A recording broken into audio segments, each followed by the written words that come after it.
Bienvenue sur Africa 24 dans cette nouvelle édition du QG Weekend. Au sommaire de l'actualité. L'opposant sud-africain Mmusi Maimane est empêché de se rendre en Zambie. Mmusi Maimane voulait se rendre à Lusaka pour assister au procès d'un opposant au régime, Hakainde Hichilema, accusé de trahison.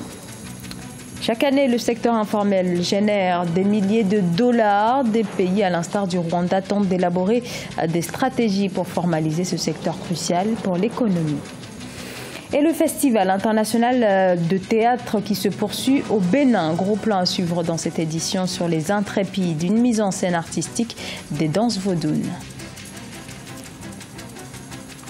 La Zambie reste membre de la Cour pénale internationale. Les Zambiens étaient invités depuis le 27 mars à se prononcer sur le maintien ou non au sein de cette juridiction. Le oui l'emporte largement avec plus de 93% des suffrages à l'issue de ces consultations. Comme le Burundi et l'Afrique du Sud, la Zambie fustigeait elle aussi la CPI, reprochant à l'institution de ne juger que les dirigeants africains.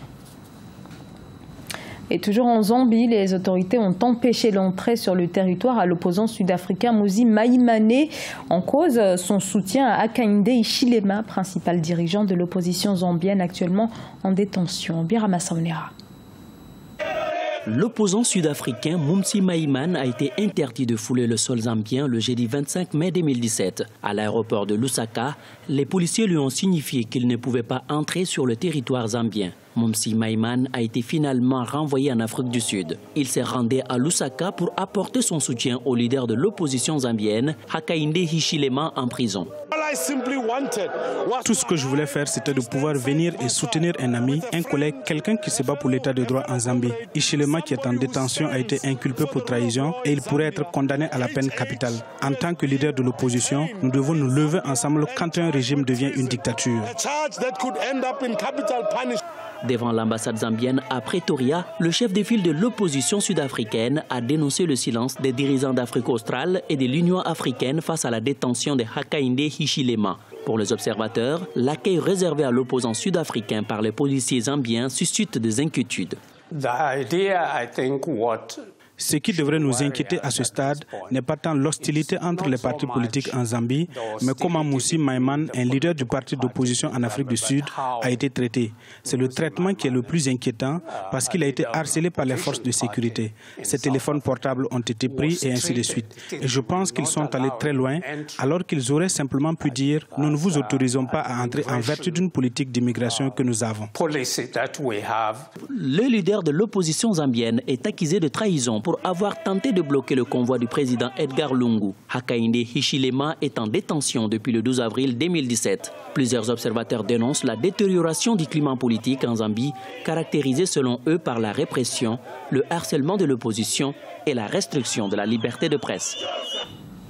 11 milliards de dollars, c'est le montant perçu par l'Égypte au terme de sa dernière sortie sur les marchés internationaux. Le marché international des capitaux, l'émission d'obligations internationales s'est ainsi soldée par une forte souscription. L'opération a attiré surtout des investisseurs nord-américains et européens.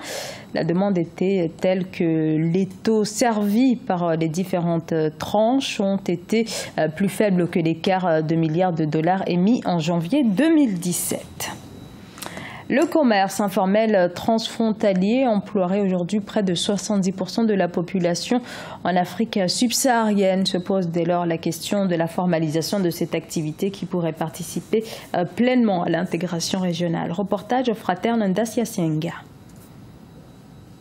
Nyabugogo, l'un des quartiers les plus animés de Kigali ou Rwanda. Nous sommes ici à la gare routière internationale de Nyabugogo. Le fief du commerce informel évident pratiqué pour la plupart par des femmes, toujours vigilantes pour échapper à la ronde policière. Nyirabambogo Marthe a exercé pendant plus de 40 ans ce commerce informel.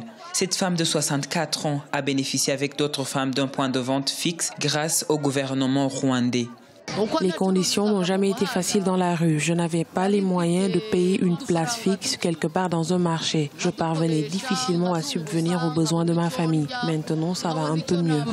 Selon un rapport de l'Organisation des Nations Unies pour l'alimentation et l'agriculture publié en mai 2017 à Kigali, le commerce informel dans les pays de la communauté de développement d'Afrique australe occasionne une perte annuelle estimée à 17,6 milliards de dollars américains.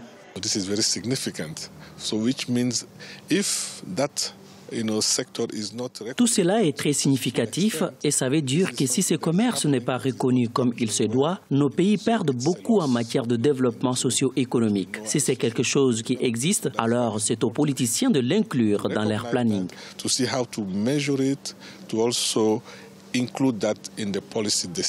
La révision des taxes et les procédures administratives aux frontières et la formation des commerçants sont entre autres des recommandations de ce rapport aux gouvernements africains pour pouvoir avancer dans la formalisation du commerce informel transfrontalier. Selon ce rapport, l'Afrique perd 42% de son produit intérieur brut chaque année dans le commerce informel transfrontalier.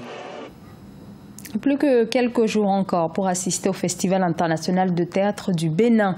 Au programme, les Intrépides, sur scène, le groupe de ballet Achakata qui dépeint les qualités des femmes adeptes des cultes vaudounes. Reportage de notre correspondant Lectioun. Au Bénin, la compagnie Achakata promet les danses culturelles endogènes. La troupe s'est révélée au public sur la scène du Festival international du théâtre du Bénin à travers ses spectacles de danse traditionnelle intitulés Les Intrépides. Cette création constitue un hommage aux prêtresses de différentes contrées du pays. Ces femmes, elles sont des religieuses traditionnelles. Elles sont des vaudounssi, comme nous le disons, mais qui sont vraiment très formidables. Elles sont formidables, c'est des femmes qui sont à la fois religieuses, mais qui sont encore mères de famille, qui s'occupent avec les petites activités régénératrices de revenus. La compagnie Achakata a effectué 4 ans de travaux artistiques pour produire ce chef-d'œuvre. Sa mise en scène a nécessité le concours d'une vingtaine de jeunes artistes, comédiens et danseurs. Ces jeunes talents révélés au public constituent un vivier d'ambassadeurs des danses traditionnelles. Mes projets dans les médias, c'est percer à l'international, me hisser à travers certains festivals à l'étranger pour quand même dire que nous existons aussi. Nous essayons de faire un travail et si les gens aiment, ça pourrait quand même nous porter haut, porter l'étendard culturel du Bénin un jour au firmament et aux côtés des autres peuples, des autres nations. Achakata est une compagnie de danse de Porto Novo, la capitale administrative du Bénin. Elle a été créée en 1998 par l'artiste danseur chorégraphe Jean-Marie Vidienani, un acteur culturel incontournable au Bénin qui entend davantage s'investir dans le 6e art afin de promouvoir les rythmes et danses traditionnelles du Bénin. Ce journal a été réalisé par l'ensemble de la rédaction. Merci à vous de l'avoir suivi. Dans un instant, une nouvelle édition de l'actualité sur Africa 24.